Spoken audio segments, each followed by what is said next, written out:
May 5th, 1945. Okinawa. A 400-foot cliff rises into smoke and fire. At the top, hell is already waiting. Mortars explode across the ridge. Machine guns tear through rock and flesh. Japanese forces are dug in deep, hidden inside caves carved into the cliff itself. And one by one, American soldiers begin to fall back. But not everyone makes it down. That morning, 155 men climbed this cliff using cargo nets, hand over hand, rifle over shoulder, breath running short before the real fight even began. They thought they were reaching victory. Instead, they walked straight into a trap. By mid-morning, everything collapses. 75 men are wounded. The rest are forced to retreat. And the only way down, the same ropes they climbed, is now under enemy fire. At the top of that cliff, one man does not move. Private First Class Desmond Doss. No rifle, no sidearm, no orders to stay. Just a medical kit and a belief that refuses to break. Lynchburg, Virginia, 1942. Desmond Doss is 23 years old when the draft notice arrives. Like every other man, he is expected to become a soldier. But he refuses to carry a weapon. Not out of fear, but faith. Raised as a Seventh-day Adventist, Doss believes one commandment above all: thou shalt not kill. He tells the army clearly, he will serve, he will wear the uniform, he will go to war, but he will not take a life.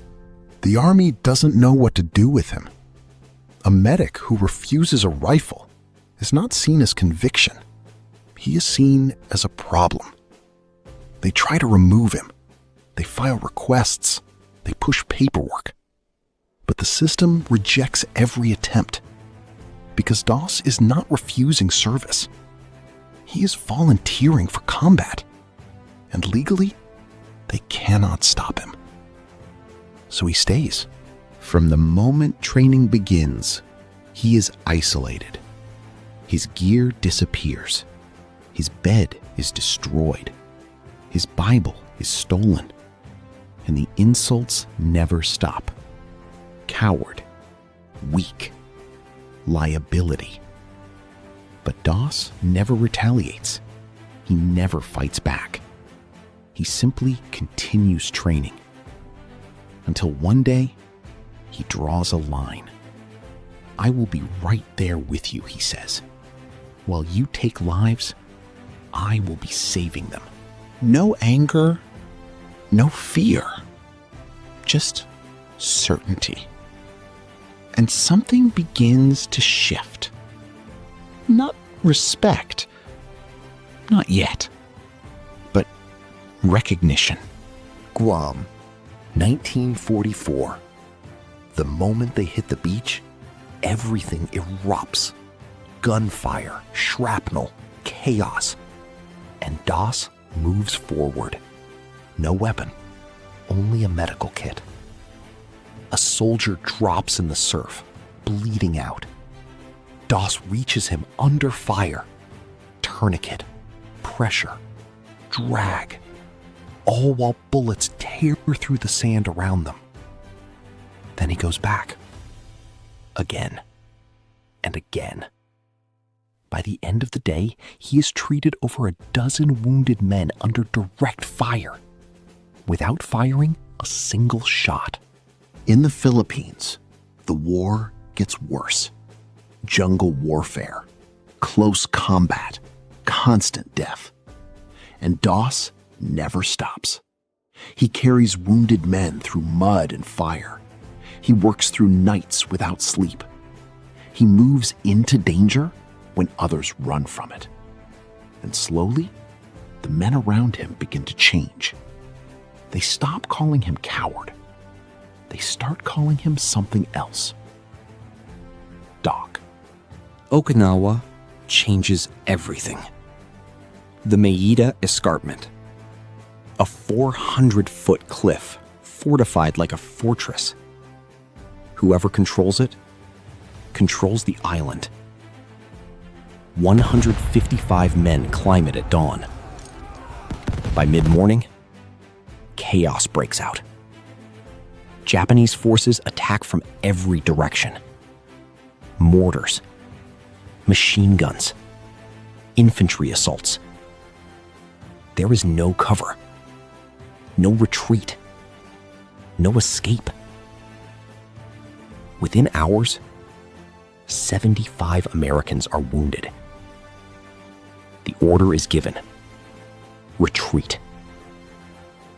The able-bodied soldiers descend the cliff under fire, and the wounded are left behind. At the top of that ridge, only 3 things remain: the injured, the enemy, and Desmond Doss. He does not wait. He moves immediately, one man at a time. Doss ties a rope to a tree stump and begins lowering the wounded over the edge. No training prepared him for this. No manual described it. This was never supposed to happen. But it is happening. Mortar shells explode nearby. Bullets hit the rock around him. And still, he continues. One descent, then another, then another. Each time, the rope burns deeper into his hands. Blood covers the fibers. His grip weakens. But he does not stop. He whispers the same prayer, again and again. One more. Just one more. By the time the Japanese realize what is happening, they begin advancing. They are close enough to hear him, close enough to stop him, but they do not reach him in time. Because Doss never stops working. Not when his hands are destroyed.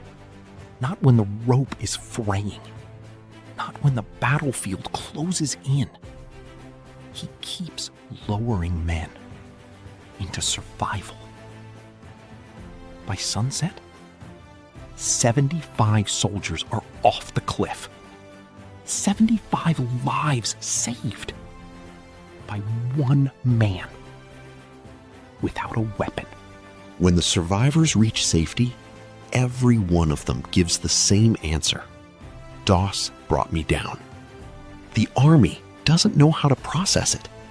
A man they tried to remove from service has just accomplished what entire units could not.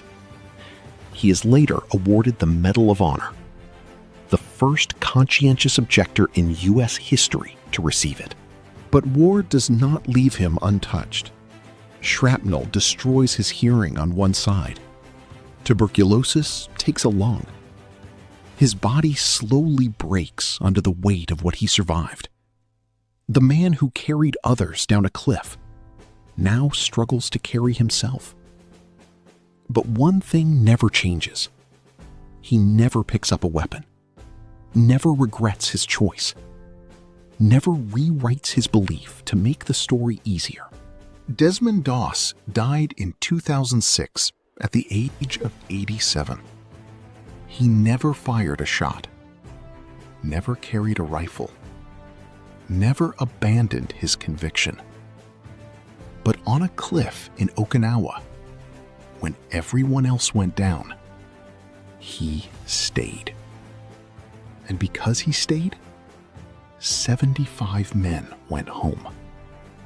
Not because of firepower, not because of strategy, but because one man refused to leave them behind.